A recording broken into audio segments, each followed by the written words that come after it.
Measurement की बात करते हैं तो मेजरमेंट अमीटर के द्वारा किया जाता है, जिसको हम सीरीज में समानांतर क्रम में स्थापित करते हैं। तो इससे आपका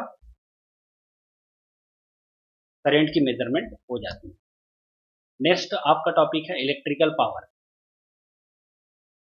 कुछ नहीं है इलेक्ट्रिकल पावर। इलेक्ट्रिकल पावर एक किसी भी इलेक्ट्रिकल एनर्जी को टाइम के हिसाब से वर्क में कन्वर्ट करने का क्रिया है। Electrical power is the rate of per unit time if with electrical energy is transferred by an circuit. This is the rate of the work. नीचे फार्मूला है W equal to P Q T. पूर्व में हमने Q upon T को current के form में पढ़े थे, सब्स्टिट्यूट कर देंगे तो W equal to V I. इससे कहा जा सकता है किसी भी सर्किट में इलेक्ट्रिकल पावर वोल्टेज और करंट के मल्टीप्लिकेशन के डायरेक्टली प्रोपोर्शनल होता है। कहने का मतलब ये है जितना आप वोल्टेज यूज करेंगे, जितना आप करंट यूज करेंगे, उतना का पावर ज़्यादा होगा। यहाँ पे power W equal to power in watt, P potential in voltage, I current in ampere, Q charge in coulomb, T time in second. ठीक, पावर का यूनिट के लिए हम बात करते हैं तो ये W से डिनोट किया जाता है और ये इसका है वाट। जो स्कॉटिश इंजीनियर, स्कॉट का एक इंजीनियर है, उन्होंने जेम्स वाट ने इसको क्या किया, इन्वेंशन किया था, इसलिए उन्हीं के नाम पे रखा गया। इलेक्ट्रिकल पावर के संबंध में कुछ छोटी जानकारी या महत्वपूर्ण जानकारी ऐसा है कि जब हमारे घर में इलेक्ट्रिसिटी आती है तो हम जितने भी अप्लायंसेस यूज कर रहे हैं, उपयोग कर रहे हैं, उस अप्लायंसेस की पर्टिकुलर फिक्स रेटिंग रहती है कि वो कितना वोल्टेज 1 घंटे में कन्वर्ट करेगा, कंज्यूम करेगा और कितना करंट 1 घंटे में लेगा, तो उसकी वो पावर हो जाती है। तो जैसे हमारे घरों में उपलब्ध है कि आपका पंखा है वो 1200 वाट की है, टीवी है 250 वाट की है, फ्रिज है 2500 वाट की है, एसी है 2500 वाट की। तो ये जितने भी अप्लायंसेस हैं हमारे पास लगभग लगभग 1 घंटे में उतने वाट कंज्यूम करते हैं। लेकिन जो मीटरिंग होती है, जो बिजली का बिल आता है आपके पास में, वो वाट के बेसिस में नहीं आता है, वो एनर्जी के बेसिस में, कि हमने किस अप्लायंसेस को कितने घंटे चलाए। जैसे मैंने पंखा को 1200 वाट की पंखा है, उसको मैं 1 घंटा चलाता हूँ, तो उस केस में उस 1 घंटे का आपके मीटर्स में रीडिंग्स हो जाएगी 1.2, 1.2 यूनिट। उस 1.2 यूनिट का आपका यूनिट के हिसाब से, सपोज आपका अभी करंट रेट में घर में यूज होने वाली इलेक्ट्रिसिटी की यूनिट है 3 रुपये, तो 1 घंटे का आपका बिल हो जाता है 3×12=36, 3 रुपये 60 पैसे हो जाता है। तो इस तरह से आपको इलेक्ट्रिसिटी सेव भी करनी है और इलेक्ट्रिसिटी में जो बिल आता है उसको आपको समझना है।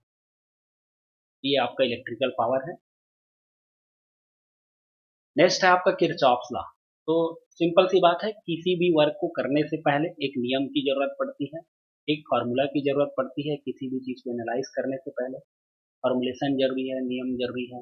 जैसे हम कॉलेज आते हैं तो हमको ड्रेस जरूरी है, जो होमवर्क किए हैं वो जरूरी है, और जितने भी आपका करिकुलर एक्टिविटीज है जो टीचर्स ने दिए हैं वो सारी चीज़ें आपको करने हैं, नियम के तहत चलने हैं। घर में भी नियम बने रहते हैं, ठीक नहाना है, आपको अरेंज रखना है। तो सिंपल सी बात है, यहाँ पे भी हमारे पास इलेक्ट्रिकल एनर्जी या इलेक्ट्रिकल जो सब्जेक्ट्स हैं या इलेक्ट्रिकल जो इंजीनियरिंग है उसमें महत्वपूर्ण नियम है किरचॉफ। तो ये किरचॉफ 1845 में जर्मन फिजिशियन ने गैस्टो किरचॉफ ने डेवलप किए थे, जो 2 फॉर्म में डेवलप किए थे। पहला फॉर्म तो ये था कि हम करंट को एनालाइज करेंगे और दूसरा फॉर्म ये था कि हम वोल्टेज को एनालाइज करेंगे। कहने का मतलब ये है कि करंट के रिस्पेक्ट में हम कैसे कैलकुलेशन करेंगे, कैसे उसकी गणना करेंगे, और दूसरा है वोल्टेज के रिस्पेक्ट में हम उसको कैसे गणना करेंगे।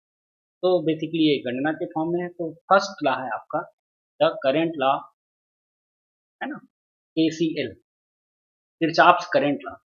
तो KCL state that total current or charge entering in a junction. किसी जंक्शन में कितना करंट आपका आता है और कितना करंट आपका क्या करता है, उस जंक्शन को तोड़ता है। तो उसके एल्जेब्रिक सम क्या होता है, 0 के बराबर होता है। इंग्लिश के फॉर्म में the total current or charge entering a junction or node is exactly equal to the charge leaving the node as it has no other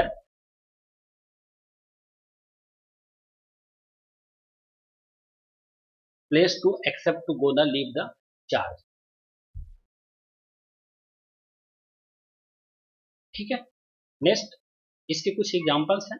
जैसे आपको देख रहा है, एक नोड दिख रहा है, लिखा हुआ है नोड वहां पे, तो देख लीजिए यहाँ पे I1 I2 I3 ये ऑल करंट है वो आपके नोड में अंदर जा रहे हैं, और I4 और I5 जो करंट है नोड के बाहर निकल रहे हैं। तो हम ये मान के चलते हैं कि जो अंदर आ रहे हैं वो प्लस में है और जो बाहर जा रहे हैं वो माइनस में। तो अकॉर्डिंग टू KCL इसका मैं इक्वेशन लिखता हूँ, तो I1 plus I2 plus I3 plus आपका ब्रैकेट में minus I4 minus I4, total यदि मैं लिखूँ तो I1 plus I2 plus I3 minus I4 minus I5 ये होता है।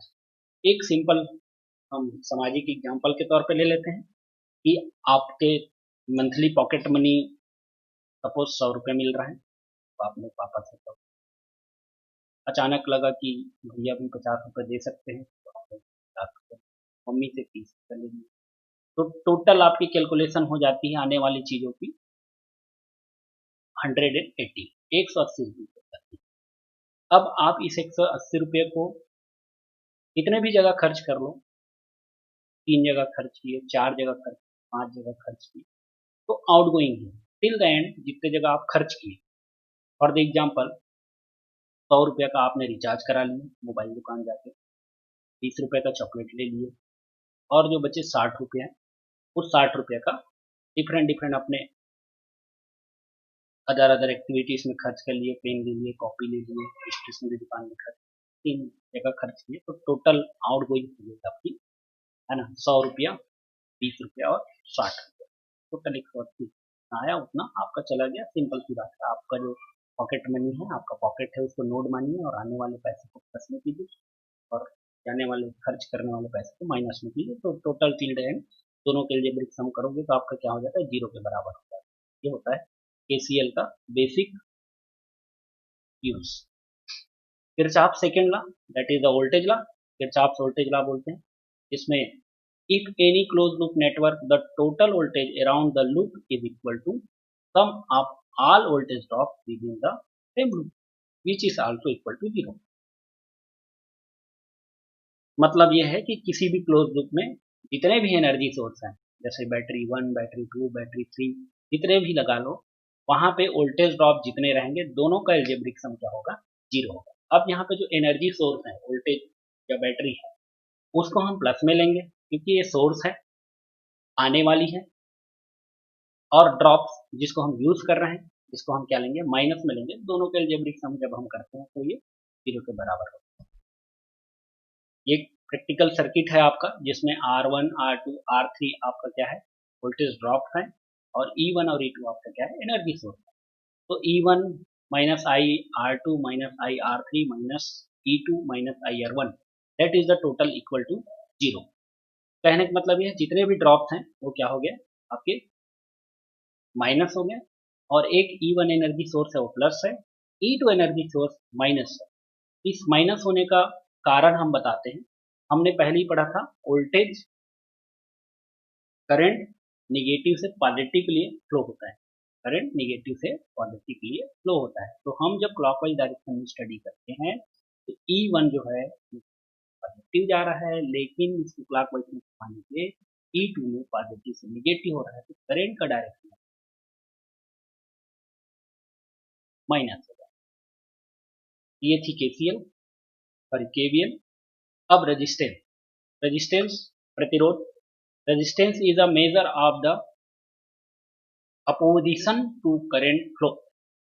कहने का मतलब ये है कि करंट के फ्लो को जो अपोज करता है वो रेजिस्टेंस होता है। जैसे हम गाड़ी चला रहे हैं रोड में बहुत सारे ब्रेकर्स रहते हैं, हमको क्या करना पड़ता है, ब्रेक लगाना। तो आपका जो ब्रेकर है वो क्या है, रेजिस्टेंस है, विरोध है। तो सिमिलर सिंपल सी बात है, यहाँ भी वही चीजें हैं कि सभी कंडक्टर्स में एक स्पेसिफाइड ब्रेकर्स होते हैं स्पेसिफाइड प्रतिरोध होते हैं जो करंट फ्लो के डायरेक्शन में क्या करता है, अपोज करता है। अब आगे बात आती है इसको सिंबल की। तो ग्रीक लेटर ओमेगा के फॉर्म से इसको लिखा जाता है और इसको जॉर्ज साइमन ओम ने बनाया था, इसलिए इसका यूनिट ओम। रेजिस्टेंस का formula according to Ohm's law, resistance is equal to voltage drop cross the resistance current flowing through the resistor R equal to P upon I. ये ओके रेजिस्टेंस। रेजिस्टेंस के नियम, resistance के नियम इसलिए बनाए हैं कि हमको पता चले कि रेजिस्टेंस कहाँ पे कम ऑफर होगा और कहाँ पे ज्यादा ऑफर होगा। मतलब कहाँ पे कम हमको ब्रेक लगाने हैं, कहाँ पे ज्यादा ब्रेक लगाने हैं, यही चीजें हैं। तो एक्चुअली इसका प्रैक्टिकल व्यूज ये है कि जब हम इलेक्ट्रिसिटी के लिए केबल्स बिछाते हैं या खंभे हम लगाते हैं किसी जगह को इलेक्ट्रिफिकेशन करने के लिए, तो उस समय हमारी लेंथ, हमारी टावर्स, हमारी खंभे, इसका पाथ हमको डिसाइड करना है।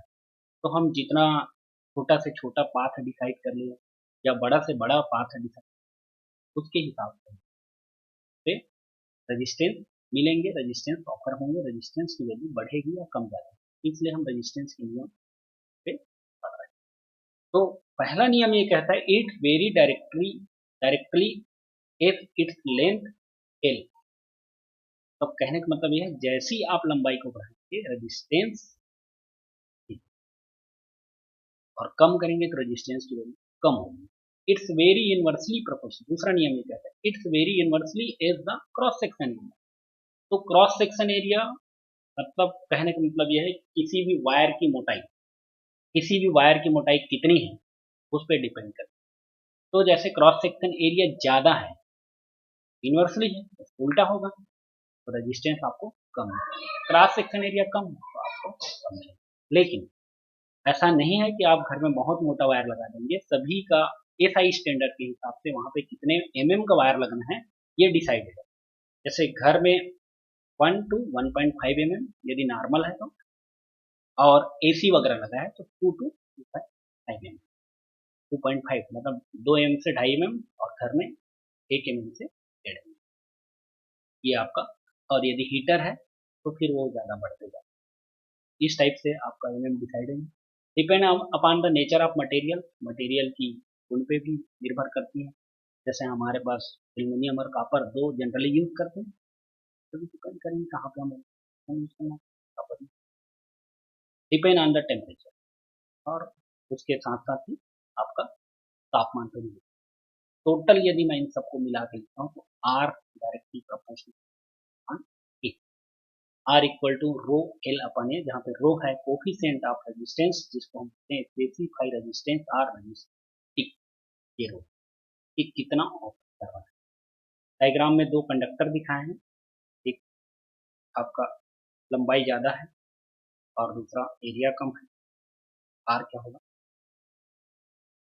दूसरा है आपका लंबाई कम है, एरिया ज़्यादा है, आर क्या है। अब असाइनमेंट क्वेश्चंस हैं और कुछ आईएमपी क्वेश्चन हैं जो यूनिवर्सिटी बेस्ड में है। तो असाइनमेंट क्वेश्चन तो सारे मान के चलिए, लेकिन यूनिवर्सिटी बेस्ड में आईएमपी क्वेश्चंस आपके पास केवल लास्ट 5 और 6वें क्वेश्चन है जो पर्टिकुलर साल दर साल इससे आए हैं, और ये हमेशा ही आता है। ये दो क्वेश्चन अभी से आप टेस्ट पॉइंट ऑफ व्यू से ले लो या यूनिवर्सिटी पॉइंट ऑफ व्यू से ले लो, जैसे भी ले लो, ये दो क्वेश्चन आपके पास असाइनमेंट कॉपी के अलावा ये दो क्वेश्चन भी क्वेश्चन कॉपी में होने चाहिए। क्योंकि बेस आपका बेसिक इलेक्ट्रिकल इलेक्ट्रॉनिक्स में जब हम स्टडी कराते हैं आपके पूर्व के छात्र छात्राओं को या स्टूडेंट्स को हम स्टडी कराएं, तो हम हमेशा दो टाइप्स कॉपी बनवाए हैं। एक तो आपका सिंपल क्लास कॉपी रहती थी और दूसरा असाइनमेंट कॉपी। ये दो ही टाइप से बनाए हैं, लेकिन इस बार आप लोग से इंटरेक्ट होने के लिए बहुत कम टाइम मिलेगा, तो हम कोशिश करेंगे कि आप एक और कॉपी बना लीजिए जिसमें आपके आईएमपी क्वेश्चन होंगे जो हमने आईएमपी क्लास में बताए हैं। तो लास्ट 5वां और 6वां क्वेश्चन आपकी यूनिवर्सिटी पॉइंट बहुत आईएमपी है। 10 नंबर की आएगी तो ऊपर 5 नंबर का आएगा और नीचे 5 नंबर का आएगी, दोनों 10 नंबर पर होती है। ठीक है, थैंक यू, मिलेंगे नेक्स्ट लेक्चर में।